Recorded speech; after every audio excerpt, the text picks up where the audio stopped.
Now, languages and dialects. It's funny for me because, like, I used to think that if someone were to ask me, oh, what's the difference between a language and a dialect of a language? I used to think it was like super straightforward. Like, a dialect is when you have a language, I guess you could say a subcategory of a language, right? So for example, if we have a British dialect of English and they say ca versus I might say car, everybody still understands me, right? And I was like, oh yeah, that makes sense. As a dialect would be a subcategory of a language, right? And there's various examples, like in Spain, if I say, whatever, calcetines versus calcetines, everybody still understands me, right? But then it gets a little bit more problematic, because what about, like, does anyone here study Arabic? Any Arabics? So it's like if you look at an Egyptian dialect versus Moroccan dialect, for those of you who don't know, they're wildly different. Like, for example, Arabic known as, how do you say how are you? In Egyptian. Okay, in Morocco, kideh. Wildly different. Like, it's like, how are you? And I said, it means how are you? Like, they're so wildly different. And then it's going like, wait a second, why do we say that Moroccans speak Arabic? Why don't we say they speak Moroccan? It's not us. Right? They say they speak Arabic. What's that? Because they say they speak Arabic. Fair enough. But we can do another one. Let's look at, for example, let's look at even like something like, so if you agree that different dialects of Arabic are often very far apart, right? And yet we say they're the same language. But then you might look at, let's say, Spanish and Brazilian Portuguese.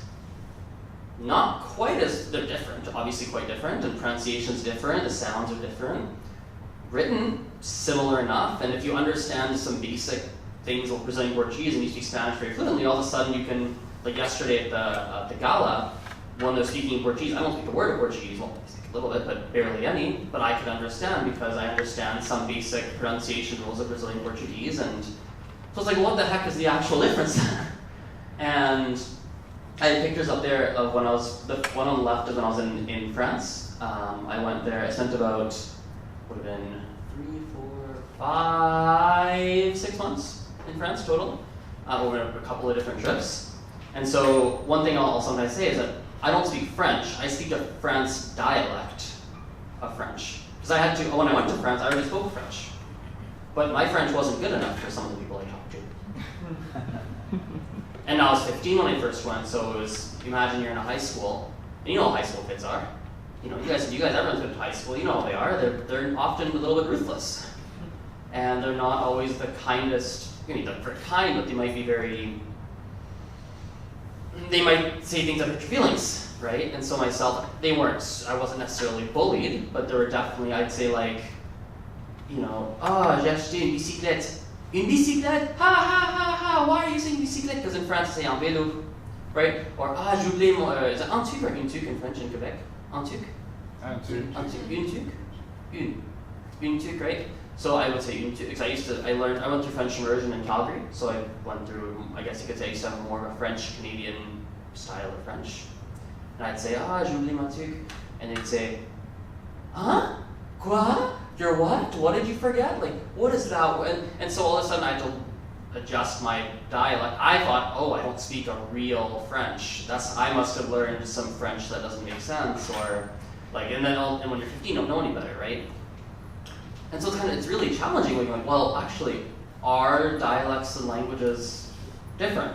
And really, actually, don't really know the answer. The only thing I can think of, and actually, it'll be interesting to get other people's perspectives if there are people that do another thought on it, but I know myself, the one commonality I can see is that when you have a dialect of a language, you share a writing system, right? Even though in England, I might say, like I said before, ca instead of car, we both still spell it C-A-R, right? Even though in Moroccan Arabic or in Egyptian Arabic or this Arabic, that Arabic, we might say something this way versus that way, right? Even though in Egypt, like you don't say, or not, is it Egypt where you don't say the qaf? isn't Egypt, right? They don't say it, right? But you still write the half letter, you still write it in writing, right? So the writing, that's what I can see. But even that's not even fully true, because, hands up, who spells center, C-E-N-T-E-R? Okay, who spells it C-E-N-T-R-E?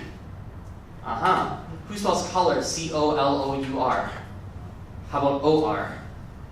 So it doesn't even fully work, right? I mean, it's probably much closer. I mean, I'm much closer thing that ties it together in spoken language, but it's funny because initially when you go, what's a dialect? Oh, just like a subcategory of a language. And then you dig in further and you're like, well, wait a second. I don't actually know if that's true. And it's funny, I had to change a lot of my presentations when I had that thought. I was like, crap. Oh boy, okay, we gotta dig into this because it's different than what I originally planned, what I was originally thinking of talking about. So, now, we're nerding out. Nobody else cares about this stuff in terms of like, unless you're very passionate about languages. Oh, by the way, this one's in Chile, that one's in Morocco. Chile is funny because I thought I spoke Spanish. When I went to Chile, I thought I was very strong in Spanish, and I was very strong in Spanish. And the first 2 days were fine, no issues. A couple words here and there, you're like, oh, what does that mean? Oh, cool. And then, you get to day 3 where you go to the bar with Joaquin, my friend in that picture. You go to the bar with Joaquin and his friends, and you're like, okay, I need to learn Chileno. Because it's so, I wish I brought it actually, but I have at home a homemade Chileno dictionary. Because I struggled so much to understand casual language that I told my friend Joaquin, I was like, Joaquin, you need to teach me Chileno. Like, enséñame pues, ¿no? Así que what I did is I took my little book and I literally would write down every Chileno word that I would come across and study them so that I could function in Chileno, or at least understand what people are saying when it's a casual scenario, not something like a tour or anything. Yeah, it was, I felt like an idiot. My Canadian friend was with me and he's like, why can't you translate what people are saying? I was like, they're not speaking Spanish. They're speaking Chileno. I don't speak Chileno. So yeah, it was definitely interesting. Now, for me, I was thinking, is it important to understand the differences between dialects? Show of hands, quick survey. Who thinks yes, it is important to understand the differences? Okay. Anyone think that probably no? I don't need to specify what the question's talking about. Yeah, I mean, so when I thought of the question, I was thinking of it in terms of for example, if you speak English, is it important to understand that in England, they speak like this? Accent is like this, they have these different vocabulary words, and you're not going to know everything, obviously, because even in England, you got different little pockets and different dialects throughout the UK and throughout England, right? Or maybe understanding in Australia, they speak like blah, blah, blah, blah, blah. I guess my question more on, if you guys think it's important to understand some of those differences, some of those ways of that. Weirdly, I kind of think, I think yes and no. For me personally, I think yes. I think for the general public, no. And it's funny because I think we're at a language learning conference, so people put their hands up and go, yeah, I think it's important because we're all very interested. But if I went out to, Calgary, where I'm from, walked out and pulled a random engineer off the street, or something, or whatever, someone who doesn't necessarily have an interest in languages, I was like, hey, do you think it's important to understand British English? It'd be like, well, it's nice to, but I can talk like this and sound very sophisticated over, but at the end of the day, it doesn't. I think that on one hand, there's a very strong argument for no. For the average Joe, it doesn't necessarily matter for the average person. The same way I don't need to know how my phone really works, but I know that I click my apps and I click Facebook and I can scroll and I see what my aunt so-and-so is up to. And oh wow, so-and-so had a baby. But I don't necessarily understand how necessarily it works. I just need to, right? So I think there's a fair argument to say no, it does. For the average Joe, it doesn't. On the other hand, I think there's definitely value in, there's definitely a lot of value in understanding, especially when it comes to, I guess you could say the connotations behind different dialects. Kind of like, and this is something I've been thinking more about recently, like when you're watching a movie and the bad guy's Russian, or the bad guys like from an Arabic country, an Arab country. Like it's funny, like and it's funny how that paints certain narratives, and even within certain languages, you get those kinds of discriminations really. Like so I do think there can be value in it, in understanding that here's how this dialect works. Here's some of the, let's say, for lack of a better term, baggage, or maybe like the ideologies or ideas that come with it. I do think it's important. And on a personal level, I think they're fascinating. I think it's super, super fascinating. I always find it interesting when people say they speak another language. Like, oh yeah, I speak Spanish very well, I speak Arabic or Mandarin or Russian or whatever. Although I hear Russian doesn't have very many dialects, I've heard. I don't know if anyone knows about that. Someone told me recently that Russian is, if you go to like West Russia, East of Russia, it's still spoken essentially the same way, which is fascinating. Relative to the geographic area and the number of speakers, it's a very small variation. Obviously, there is variation. Yeah. Someone was telling me that, and I thought that's super, super fascinating. Socialism.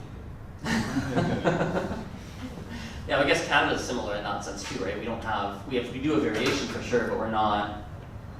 You know, Newfoundland is obviously their own variety of English.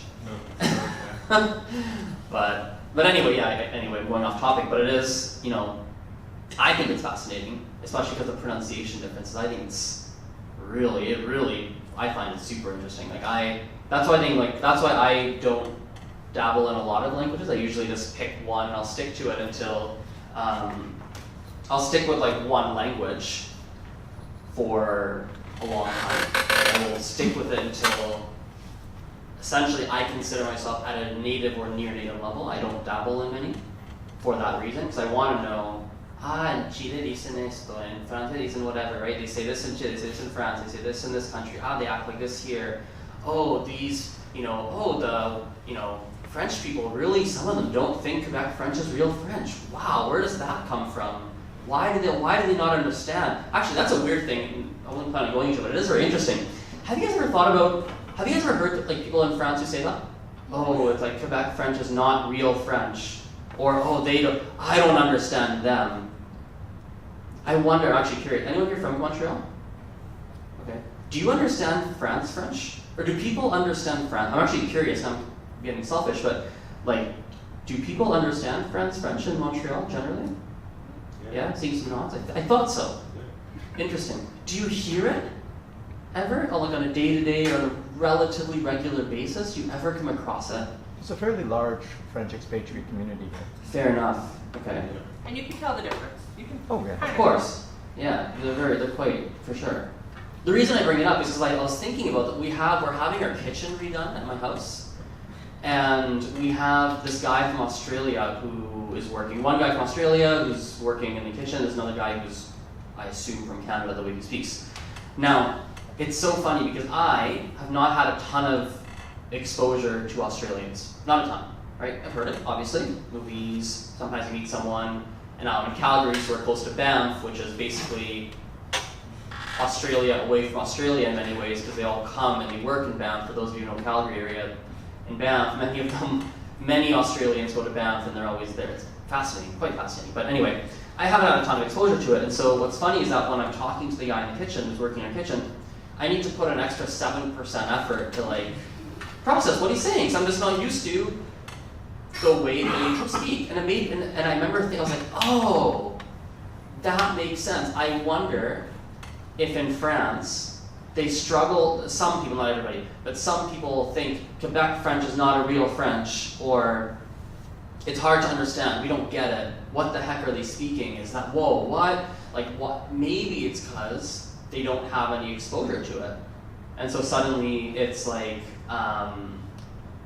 it's just foreign to them, and they're like, and not everyone obviously, right? But and I don't want to generalize, but some, the people who do make those types of comments perhaps have not had much exposure.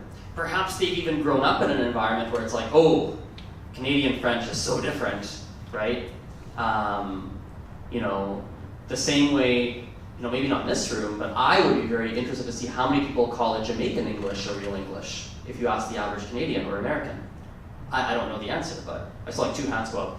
Someone over here. Yeah, go ahead. I think that in answer to your question, you raised 2 amazing sort of, not quite contradictory, but sort of like opposing points in my mind. You were talking about the average show.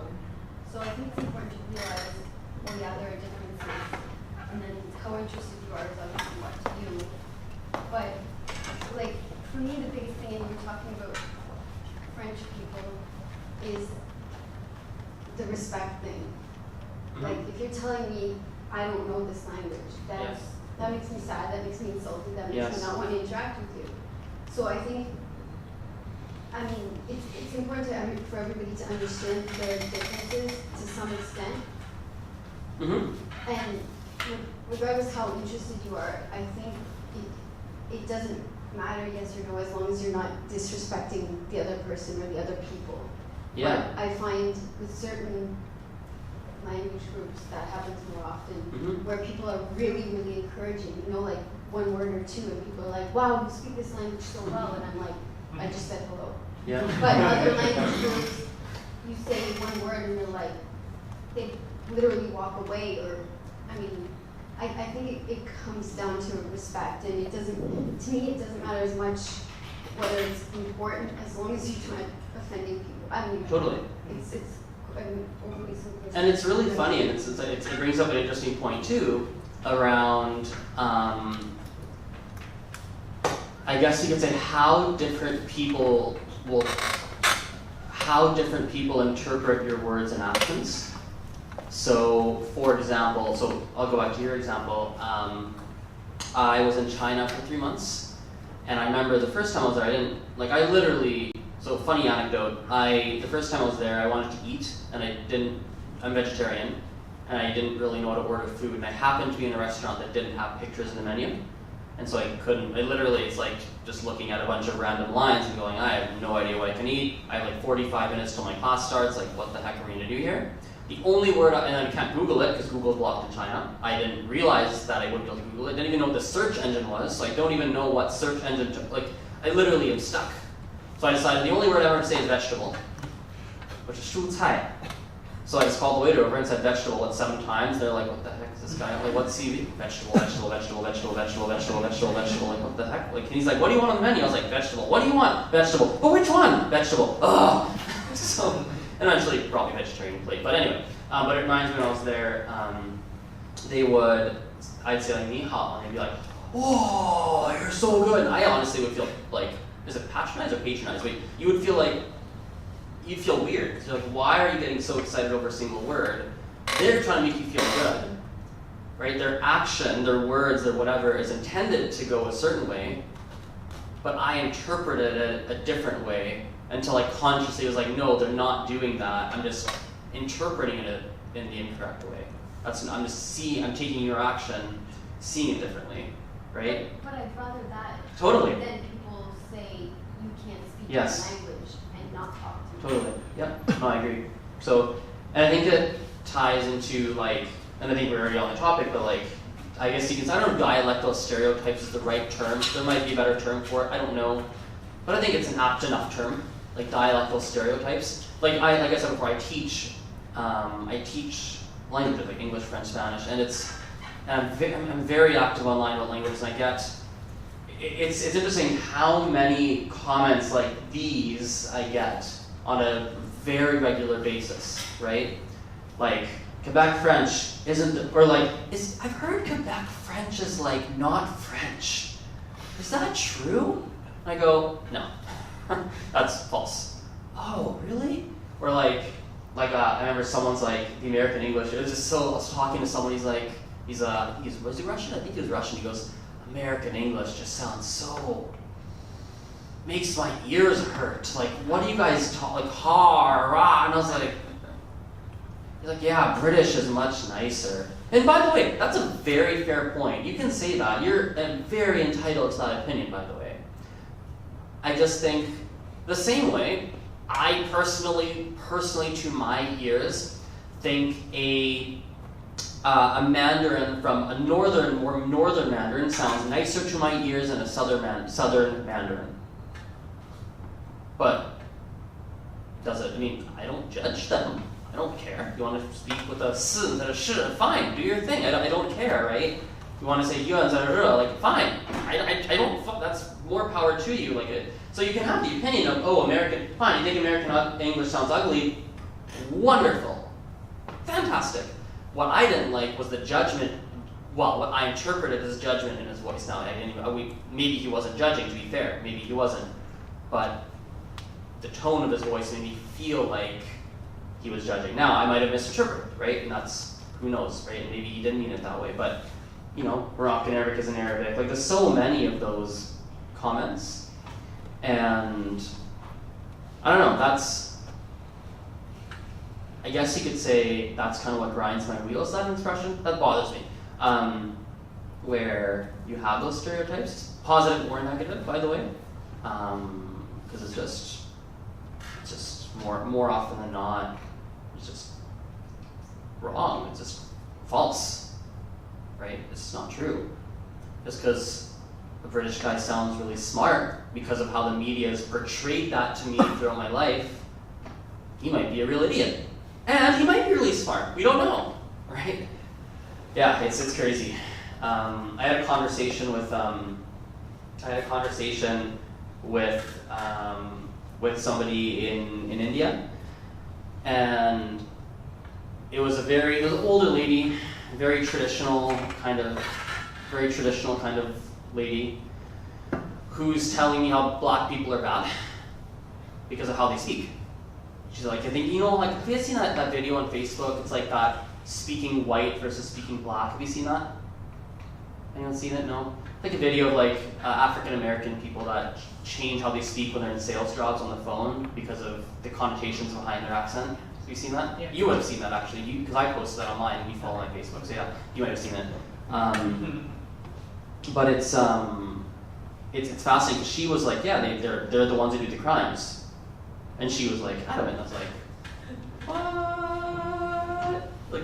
To me, it's just bizarre. We had a big debate. I was like, no, it's not how it works. Here's why, and it's really fascinating stuff. But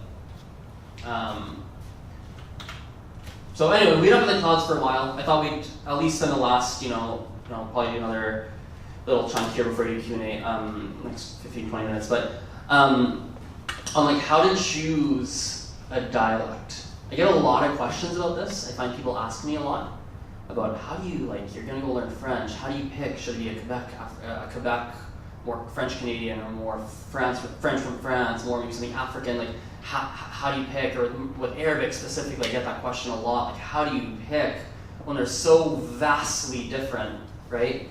So I thought we'd spend some time on this. So I think for me, kind of my take on picking a dialect, I think first and foremost, it could be based on what interests you. It could be that. I think, let's take a step back. I think the first thing you got to start is, why are you learning the language? I think that's a really good place to start. If you're learning for hobby's sake, it's literally something that interests you, you like it, like many people in this room at this conference. Pick one based, my perspective, pick a dialect based on what interests you, what you like, what sounds cool, right? I think that's a very, very acceptable way to go. You're like, I like this one, right? So research it. Go on Google, go on YouTube, listen to them, right? Research them, and I think that's a very plausible kind of way to go. I think it's kind of the opposite end. You could go more of a practicality kind of approach, in the sense of what's going to help you the most for your needs. So, for example, if you are in Canada and you want to learn French, and let's say you are interested, but you are learning because Canada, you can get more jobs. Let me tell you, it's probably a much better idea for you to learn Canadian French. I can tell you, me, used to having a Canadian French and then changing it because I felt at the time that, I should speak like the people around me when I was in France. I can tell you that for me, I've gotten certain French gigs, French jobs. And it's like, I think to myself, man, it would be nice if I could speak a French-Canadian French right now. This literally happened a month ago, month and a half ago. I was the announcer for American football games, so not proper football, but American football, in French. So I was the French announcer for football games. And I also got to be the liaison for the Quebec team that arrived. And I'm listening to them talk, and I'm going, whew, this is difficult. This is hard. And I really had to focus to understand what they're saying. It was difficult, right? And I was thinking, like, it would be nice if I could switch dialects, if I could go between both. I could speak the French-Canadian French. Now I've forgotten, but a lot of it's gone. It's been a year since I've studied the French-Canadian version of French, in many years, right? First half of my French education was French-Canadian, second half was more from France. So I've more recently than the France side of things. Man, it'd be nice if I could switch. It'd be really nice. So I think practicality is a really good way to go, to think, are you moving somewhere? You should probably learn their dialect. Or is it going to have a positive impact for you to know a specific dialect? Learn that one, right? Again, if that's why you are learning. If it is for a practical reason that you're learning, you should probably apply a level of practicality to which dialect you choose, if that makes sense. I think one thing to be careful of, if you're going to go down the practicality path, in my perspective, please be mindful that if you don't like that dialect, but you're doing it because you think it's a good idea, you're probably not going to finish the language, meaning you're probably not going to learn it properly. So the number of people for example, it's similar to people who learn a language because, it's going to help my resume. It makes me laugh. It's like saying, I'm going to learn, it's like, who's talking about coding? Who was up here, was anyone here in that talk where the languages in games talk?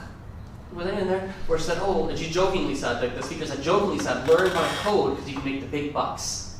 Very true, right? And she was joking. I think she's joking, but it sounded like she's joking. I laughed at it, and everyone else laughed. I think it was a joke.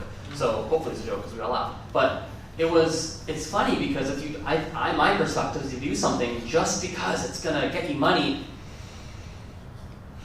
either you're gonna quit, either you're not gonna like it, either you're not gonna be able to give it your full effort. You're not gonna if you don't like it, you're not gonna put the time required to pick up the dialect, pick up the language, right? So I think practicality is good, but please make sure, even if you're doing it, if you're choosing a dialect for practicality's sake, please, in my perspective anyway, you have to make sure there's a certain level of enjoyment in it.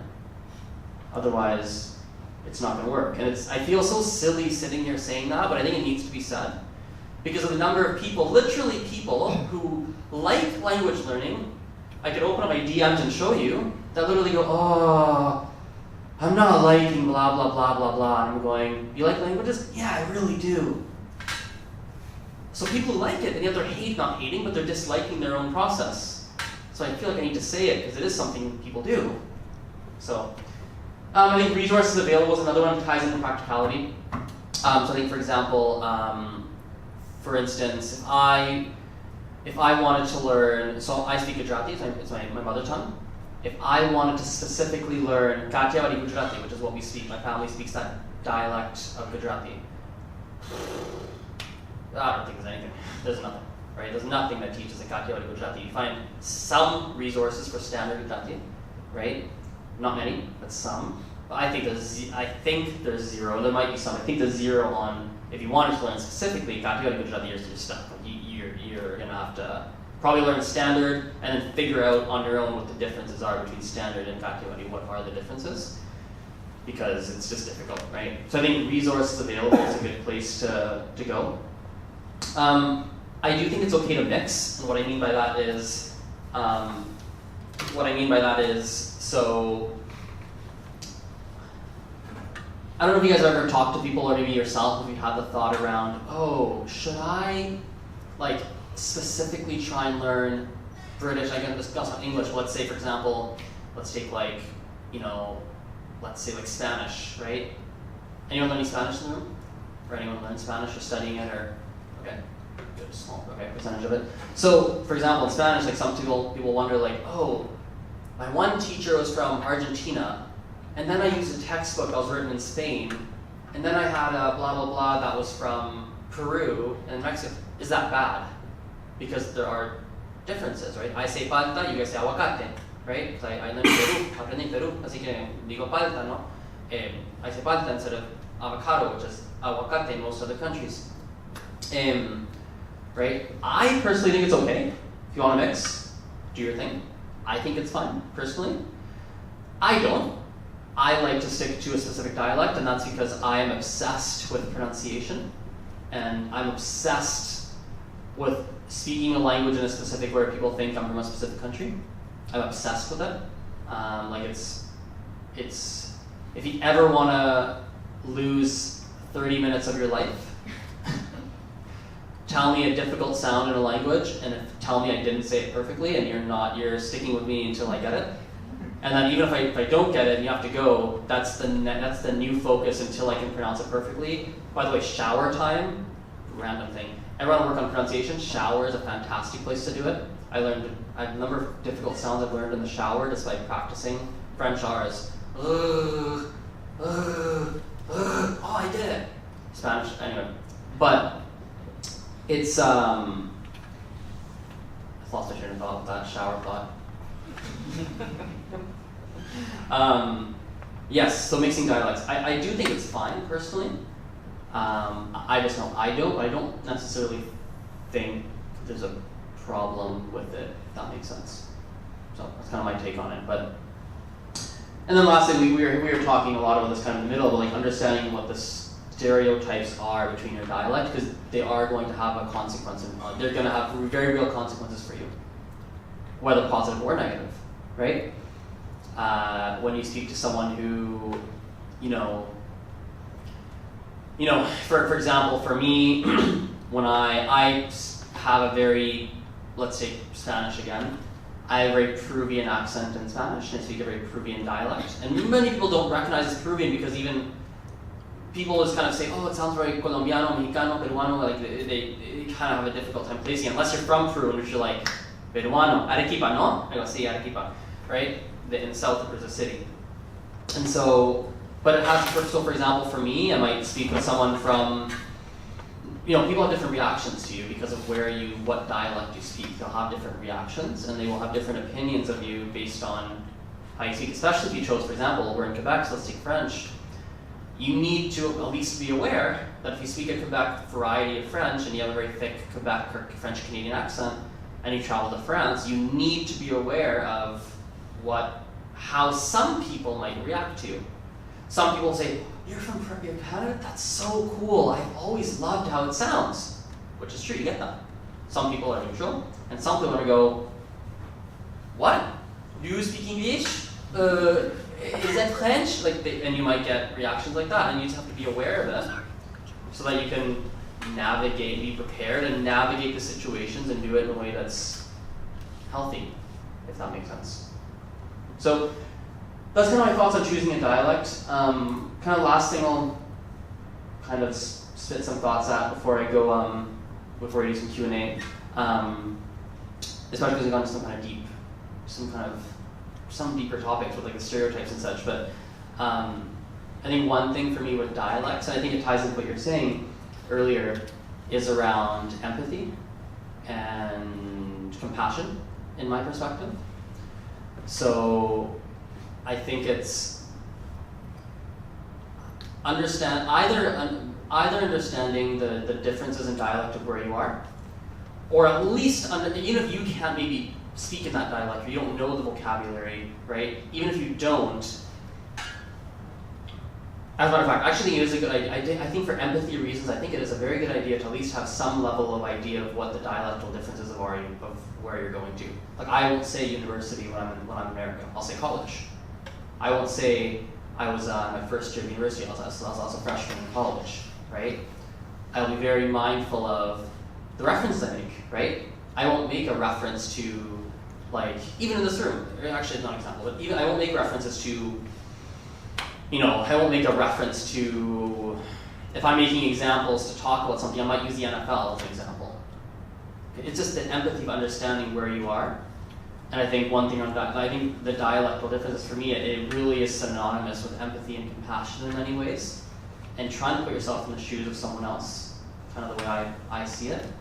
And unfortunately, many dialects I find create more judgment and more distance because we feel like, oh, this is the best dialect. This is how it should be spoken. This is how it should not be spoken. This is how it's like this. It should be like that. And I honestly think that's really silly. And I think who said it yesterday? Someone said it as a passing. It was in the Indonesian workshop, I believe it was. What's his name? Anyone remember his name offhand? What was that? Theo? Yeah. He gave the talk. Yeah, he gave the talk. Theo, yeah. So he said, he said it in passing, but he said, if you're going to, and this is not in the dialect context, more in the context of if you're talking to an Indonesian, going to Indonesia in a more religious context, if you go to Indonesia, please understand that Islam is important, right? And he said, I think it was, I quote, actually wrote it on my phone, I'm going to read it, because I wrote it down. I wanted to quote it actually, because it was, he said it in passing, but it just felt like a bell rang in my head.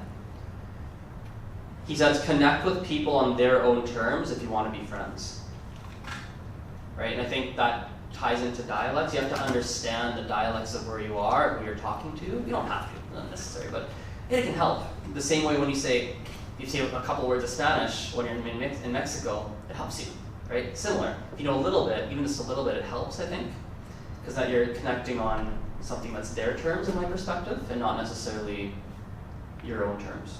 So, and that's kind of that's my big reason of why I like to learn languages, because it allows me to meet people from different parts of the world, connect with them, understand their perspectives, figure out that, oh, when they're late for something, for a Canadian that's disrespectful, many Canadians that's disrespectful, right? And it's like, what the hell? Like, why are you, like, right? Make it really mad, but other cultures, we don't score it that way. So it's things like that. So anyway, I'll finish we'll finish there. We can take some questions. So thank you.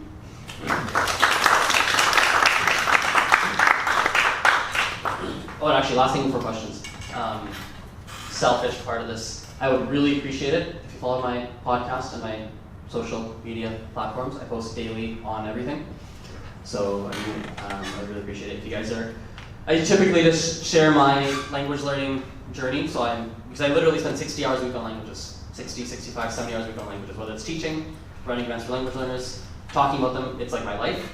So I have a lot to say, and I post a lot. So appreciate it. Anyway. I'm wondering if you can talk a little bit about, if you've experienced this or if you have thoughts on this, the getting pushback from speakers of the dialect, or kind of like, don't speak this way, because we all have our own ideas, though they're stereotypes and they're potentially bigoted about what is proper speech or not in our own language.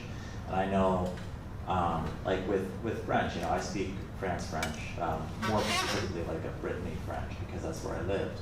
And I've made friends here in Montreal, and it took effort to convince them that me trying to imitate Québécois French was not me making fun of them, and was me actually trying to connect.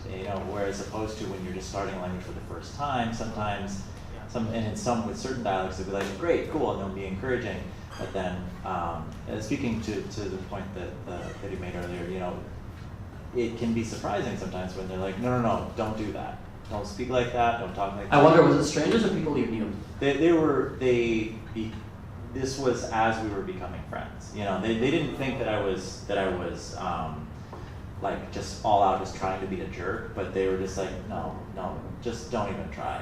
Let's use this dialect. That's the way to do it. And I've experienced that in other contexts with other languages before. In some languages, people are just really welcoming. Like Spanish, I think there's more of an attitude of well, this is how we speak here, so sure, yeah, speak like we do.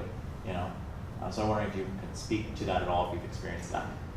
Yeah, I've experienced it in the sense of, so for example, the one example that came to mind was again Chile, right? Because I made a dictionary of like a Chilean words and slang and It was like an effort. Now, I think for me, so I'll talk about Chile, and as I talk about Chile, see if other things come to mind. But Chile, for example, I remember I would naturally start to change, not because I was trying to, because everyone spoke a certain way, and I just know me when I'm if I'm surrounded by like British people, it's I can't help it. It comes out. I can't, right? And I don't even notice it until I leave that environment and go back to my original environment and go, oh, I'm speaking differently. I didn't even realize.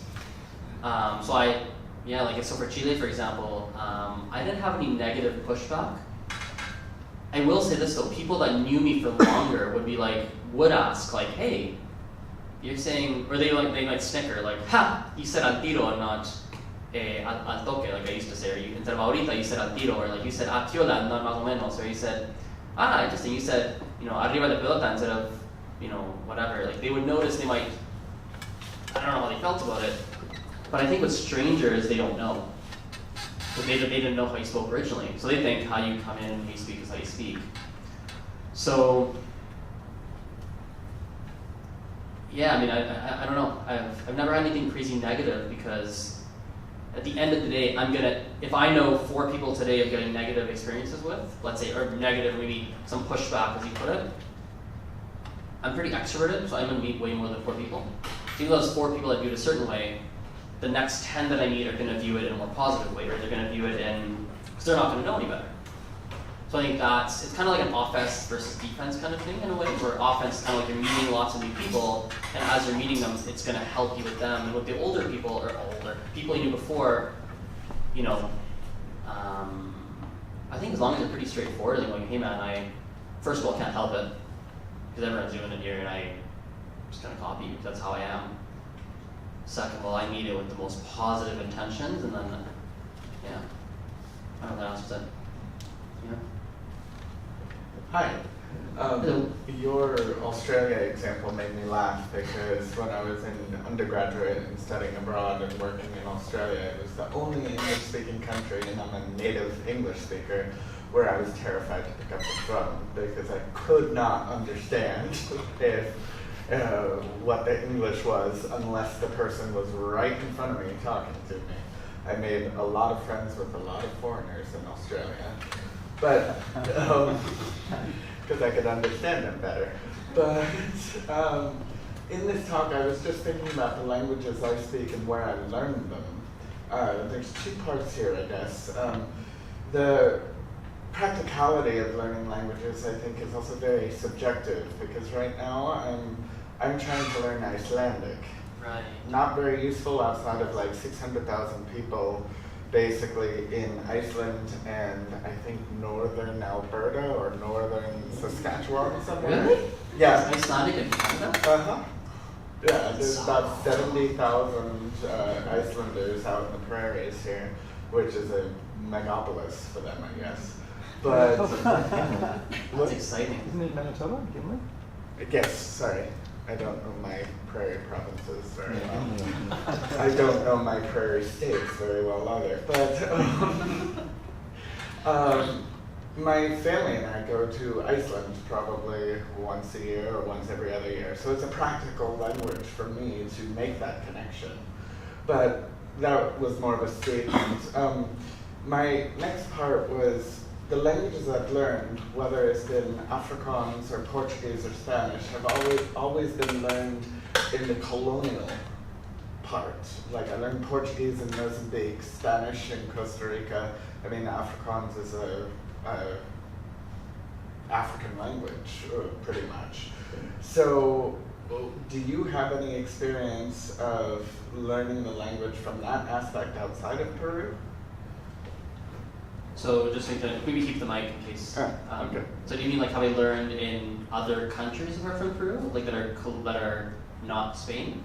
I guess my question was, my question was more along the lines of, do you think the lack of respect that maybe a Frenchman gives to Quebecois is reciprocated? As in vice versa? Yeah. My personal experience, yes, sometimes.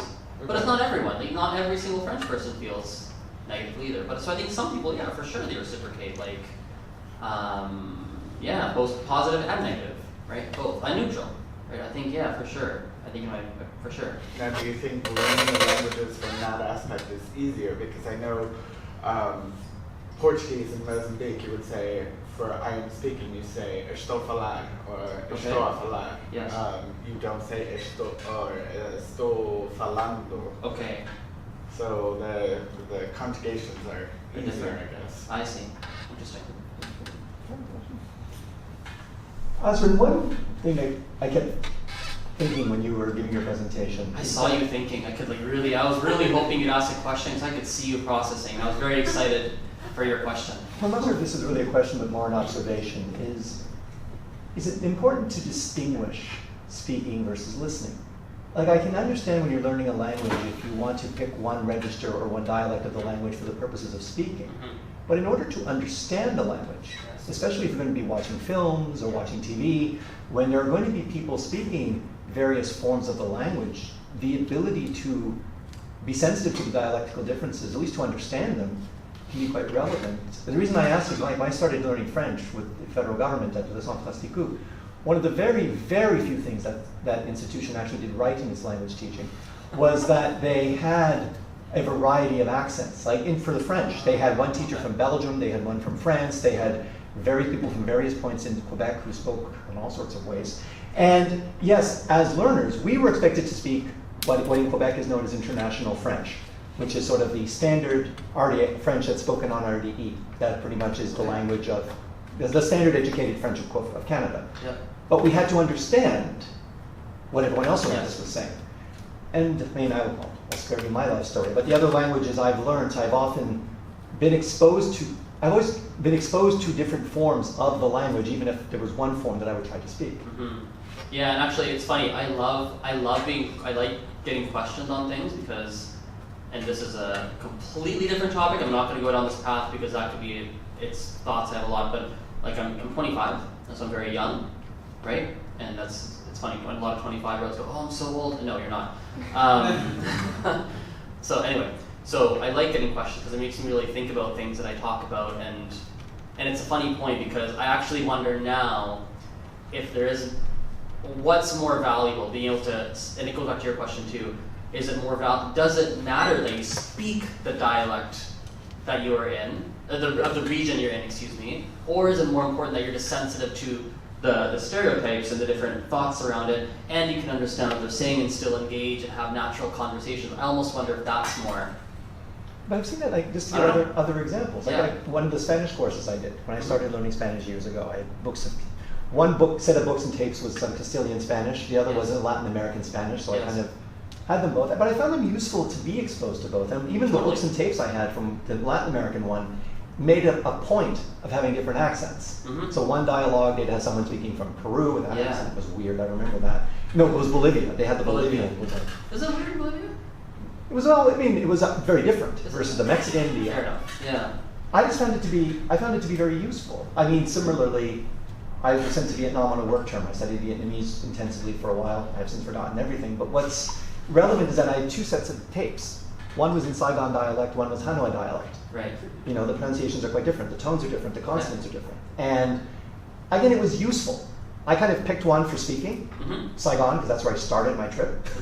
But once I got to the north, at least I was exposed to the sounds. Right. So they would speak Hanoi dialect. I would speak as best as I could in Saigon. The Vietnamese know enough of their own language that someone from Hanoi can understand someone from Saigon. So the dialectical difference did not impede communication. Mm-hmm. But being exposed, I think, to the different dialects was very useful as a learning tool. I agree. I'm sorry, I didn't mean to talk about myself. No, I agree. I agree. As a trained linguist, I just want to add that I agree with you, and there are a lot of studies to support that that's important. But one thing that's been researched a lot more recently about learning, exposing your comprehension to all these different dialects is that your progress is very slow at the beginning if you do that, and it's important to try and get to an intermediate level before you really diversify, especially if you're going to listen to things that are vastly different. just because at the beginning stages your brain is trying to get used to certain sounds, and so it can really mess up your own pronunciation and it can make it harder for you to distinguish things.